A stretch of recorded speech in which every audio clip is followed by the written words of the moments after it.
Quelle est la température idéale pour un bain froid? Combien de temps est-ce qu'il faut rester dans un bain froid? Est-ce que tu peux prendre un bain froid tous les jours? Dans cette vidéo, je vais te partager mes 7 techniques pour débutants pour éviter les erreurs et que ton premier bain froid se passe bien. Salut mon givré, c'est Valentin, je suis le fondateur des bains froids Loose et j'ai coaché des centaines de personnes pour les aider à prendre leur premier bain froid, que ce soit dans des compétitions sportives ou même des séminaires d'entreprise. Je pratique moi-même les bains froids depuis plusieurs années et dans cette vidéo, je vais te montrer mes 7 techniques de débutants pour prendre un bain froid. Conseil numéro 1, avant de prendre un bain froid, si jamais c'est difficile, rappelle-toi pourquoi tu le fais. On a tous une raison différente de prendre un bain froid. Pour certains, c'est la récupération sportive. Pour d'autres, c'est améliorer leur mental. Moi, à titre personnel, je voulais arrêter de devenir frileux. Je sortais toujours dehors avec 5-6 couches. J'avais toujours froid, je tombais souvent malade et j'ai commencé les bains froids pour ça. Donc quand c'est dur, c'est bien de se rappeler la raison pour laquelle tu as décidé de prendre des bains froids. Deuxième conseil, quelle est la température idéale pour un bain froid? Dans l'idéal, si tu es débutant, je t'invite à commencer doucement avec une eau entre 10 et 15 degrés. Et au fur et à mesure où ton corps va s'habituer, tu pourras descendre la température de l'eau. Ce que je préfère personnellement, c'est 7-8 degrés. Mais il ne faut pas oublier que ça fait plusieurs années que je pratique. Combien de temps est-ce que tu dois rester dans un bain froid? L'idéal quand tu commences, c'est de ne pas dépasser 1 minute. Et ensuite, au fur et à mesure où tu t'habitues, tu pourras augmenter. N'oublie pas de toujours écouter ton corps et si jamais il te dit de sortir, même avant 1 minute, c'est qu'il faut sortir. Personnellement, je fais des sessions entre 2 et 3 minutes. À quelle fréquence est-ce que tu dois prendre des bains froids? Donc oui, tu peux prendre des bains froids tous les jours si tu le souhaites. L'idée à moyen terme, c'est de viser 11 minutes par semaine. Donc ça fait à peu près 5 sessions par semaine de 2 minutes environ. Conseil numéro 5, dans quel cas est-ce que tu ne dois surtout pas prendre de bain froid?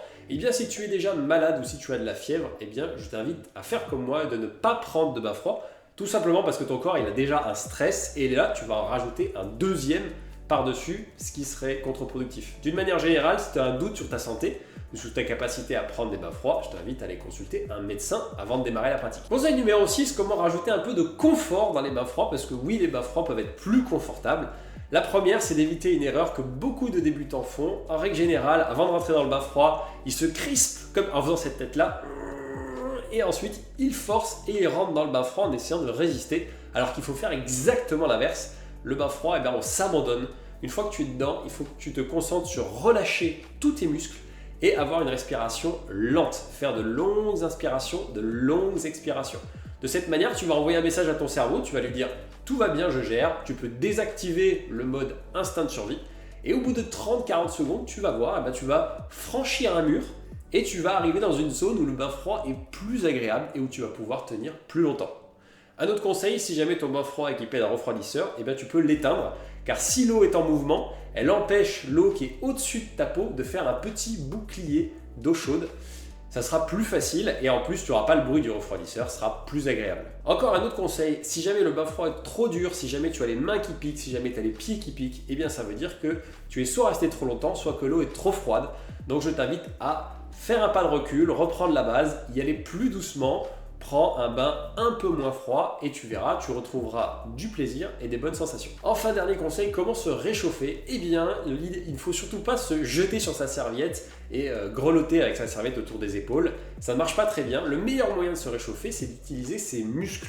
Tout simplement, tu fais quelques squats, quelques pompes ou tu peux faire comme moi, je fais le horse stand de Wim Hof. Tu te mets en position demi-squat, tu contractes les abdos et t'envoies les mains de gauche à droite. Au bout d'une minute, tes cuisses vont commencer à brûler et ça va te réchauffer beaucoup plus vite. Et une petite astuce supplémentaire, tu peux rajouter un petit thé chaud, un petit café après ton bain froid. C'est quand même le meilleur moment de la pratique, on va pas se mentir. Si jamais tu es débutant et que tu veux t'équiper d'un bain froid, je t'invite à regarder le bain froid K2 portable. Le lien est en description, il est léger, transportable, tu as juste à mettre de l'eau et des glaçons et tu peux avoir ta première expérience bain froid. Merci d'avoir regardé cette vidéo mon givré. Si tu veux apprendre à installer ton bain froid à la maison, je te mets une vidéo juste ici. Prends soin de toi et je te dis à bientôt.